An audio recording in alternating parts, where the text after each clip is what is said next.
이것이 정의인가? 이것이 상식인가? 이것이 공정인가?에 대한 그 국민적 물음이 있는 게 사실입니다. 지금 말씀 주신 고발사주 의혹 사건도, 김학의 출국 금지 사건도, 그리고 이제 우리 박은정 검사님 사건도 여러 가지에서 정의란 무엇인가, 공정이란 무엇인가, 상식이 도대체 무엇인가, 뭐 이종섭 장관 출국 문제도 그렇지 않습니까? 이런 도처에서 이런 일들이 벌어지기 때문에 결국 이것은 정치에서 바로잡지 않으면 오히려 역사가 역행하는 상황을 만들 수 있겠다. 이런 우려, 그런 차원에서 아마도 조국 혁신당에 대한 인기가 이렇게 날로 올라가는 것이 아닌가라는 생각이 좀 듭니다.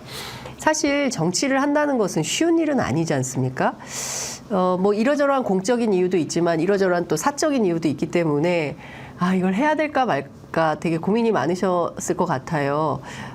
그럼에도 불구하고 정치를 해야겠다고 특별한 결심을 하신 내심에는 어떤 이유가 가장 컸을까요? 아까도 말씀드렸다시피 네. 윤석열이라는 존재, 네. 지난 정부 검찰개혁의 부산물이잖아요. 네. 그런데 지금 대통령으로서 국정을 운영하는 많은 모습들이 국민들에게 지금 실망감을 주고 있다고 생각해요. 네. 그래서 지금 정치가 실종이 되고 민생이 파탄되고 내로남불식 검찰의 네. 형사사법 시스템들 때문에 네. 어떤 것도 지금 제대로 진행이 되지 않고 있지 않나. 네. 그래서 지금 가장 시급한 시대 정신이라고 할까요? 지금 가장 시급한 현안은 지금 검찰 독재의 정권, 검찰 독재를 어쨌든 종식시켜야 네. 그 다음에 정치도 회복이 되고 민생도 다시 돌아볼 수 있고 네. 공정한 형사사법 시스템도 진행이 될 수 있다 이렇게 생각을 하게 돼서 그렇다면 제가 잘 아는 검찰을 제일 잘 아는 입장에서 뛰어들어서 네. 제가 제일 앞에 서서 그 부분을 하고 저희 당에 인재 영입된 많은 분들이 많은 분야 각자의 분야에서 전문성을 가지고 훌륭한 네. 과제들을 가지고 계시는데 그분들이 일을 하실 수 있지 않을까 그렇게 생각합니다. 네. 감히 법치주의를 말하며 법 위에 군림하고 공정과 상식을 입에 올리며 디올백으로 하늘을 가르는 시대의 패륜 집단을 청산하기 위함이다라고 정치에 뛰어든 이유를 말씀을 하신 바 있습니다.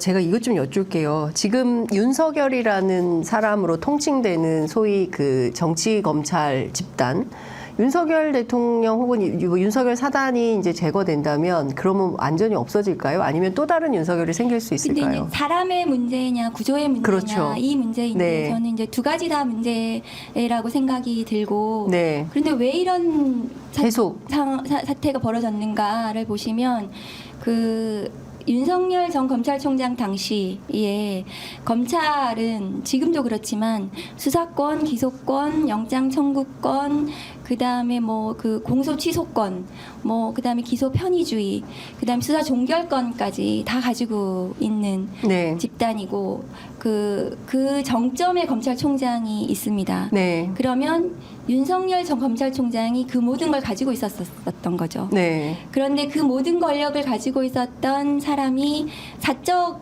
목적을 가지고 있었다면 그러면 굉장히 위험해지는 상황이었던 거죠. 네. 그래서 그 사적 목적을 검찰 권력을 사유화하겠다는 마음을 가진 사람 네. 네. 그다음에 이 모든 권력을 한 그 권력기관에게 몰아준 구조 네. 이 두 가지가 다 문제가 될 수가 있었던 것 같고 네. 그렇다면 이 모든 권력들을 나누어야 한다. 네. 분산해야 되고 수사권도 기소권도 나누고 수사권 자체도 여러 수사기관의 수사권을 나누고 네. 기소권도 지금 공수처가 일부 기소권을 네. 가지고 있지만 기소권도 기소 대배심이나 이런 것들로 해서 또 나누고 네. 기소 대배심을 통해서 견제받고 예. 감시받고 그다음에 또 검찰 권력에 대해서 민주적 통제, 국민의 통제를 받아야 된다. 그러면 검사장 직선제를 또 고민해 봐야 된다. 네. 그러면 검사가 어쨌든 한 사람이 모든 권력을 다 가지고 있지 않게 되면은 네. 견제받고 감시받는다면 그 문제는 굉장히 많은 부분이 해소가 될 것이다. 그렇게 생각을 하고 그 일을 할 수 있겠다. 제가 네. 그런 생각이 들었기 때문에 조국 혁신당이 그 일을 해야 되고 해낼 수 있다. 이렇게 생각을 합니다. 네, 지금 뭐 어쨌든 검찰 개혁의 어떤 로드맵 같은 거를 이렇게 쭉 말씀을 해주셨는데 실제로 이것을 문재인 정부에서 추진하려다가 오히려 지금 상황이 되치기 당한 것이고 결국은 전부 그 소위 얘기하는 시행령을 통해서 네. 수사권이 다 회복이 되고 뭐 이런 상황으로 역행하고 있다. 이걸 좀 다시 막아야 된다라는 말씀 좀 주신 걸로 이해를 하겠습니다. 만약에 그 디올백 있지 않습니까? 이게 굉장히 이제 화제가 되고 있는데 이게 뭐 어디에서 수사하고 있다는 소식이 전혀 안 들립니다.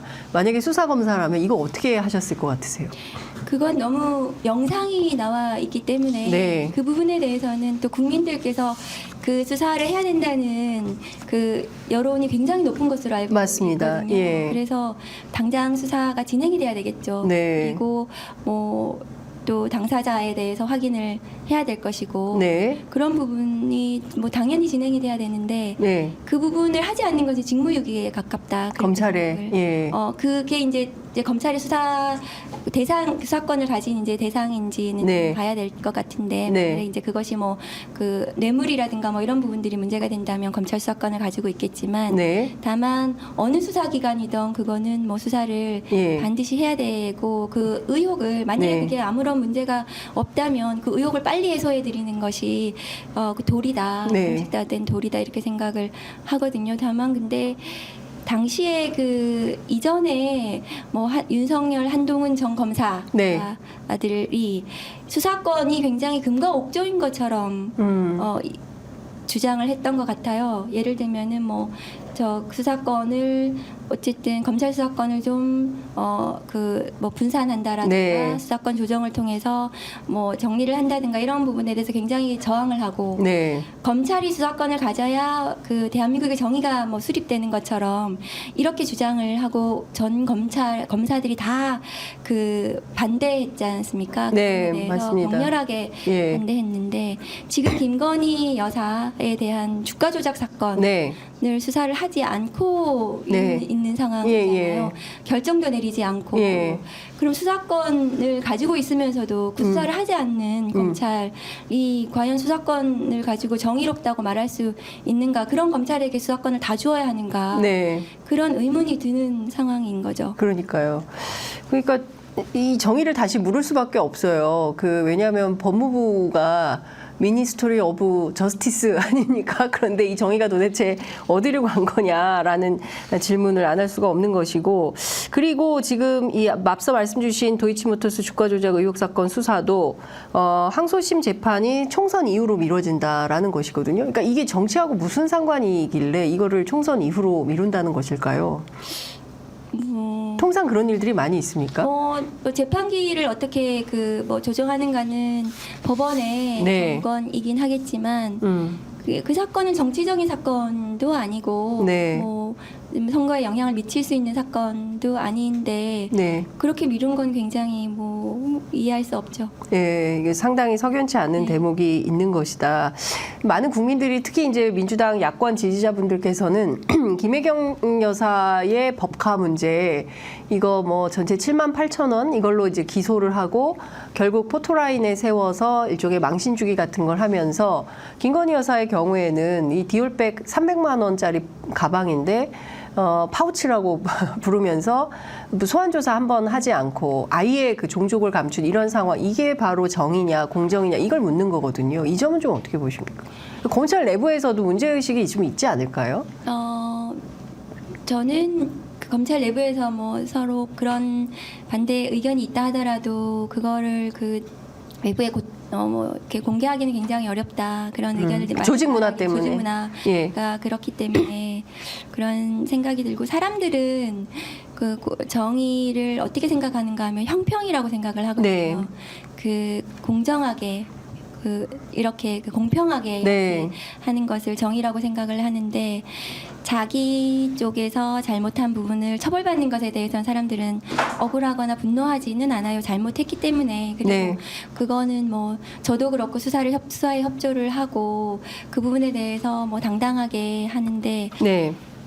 그런데 비슷한 사안에 대해서 왜 반대편에 대해서는 아무것도 하지 않는지 그 부분을 분노를 하는 거거든요. 네. 그렇다면 지금 그 대통령의 배우자와 그 다음에 뭐 이종석 전 장관 네. 같은 그런 측근들에 대해서 수사를 하지 않고 오히려 그거를 무마시키고 있는 이런 부분에 대해서는 굉장히 분노할 수밖에 없고 네. 그렇다면은 지금 그 야당 네. 거기에 대해서 막 뭐 잘못했다, 범죄를 저질렀다, 뭐 범죄 혐의가 있다, 뭐 이렇게 계속 주장을 해봐야 네. 국민들의 분노는 잠재워지지 않을 것이다. 내 편, 내 배우자, 나의 측근들을 어떻게 하겠다라고 얘기를 해야 국민들이 그 부분에 대해서 수긍을 할 것이다. 그런 말씀 드리고 싶어요. 네, 그렇죠. 그러니까 적극적으로 좀 뭐 문제가 있는, 특히 이제 본인이 이제 검사 출신 아닙니까? 네. 그러니까 그렇기 때문에 더욱 더 적극적으로 본인의 가족과 관련된 문제에 있어서 엄단하고 엄벌하는 태도를 보여야 공정하구나, 정의가 살아있구나, 뭐 이런 걸 국민들이 느낄 텐데 본인 가족에 대해서는 적극적으로 감싸고 아이의 그 거부권을 행사해 버리니까요. 과거에 또 이런 적은 없지 않았습니까? 전직 대통령들 사례를 네, 보면. 대통령이 그 뭐 가족이라든가 측근의 특검에 네. 대해서 거부권 행사한 사례가 전 없다고 알고 있는데요. 네.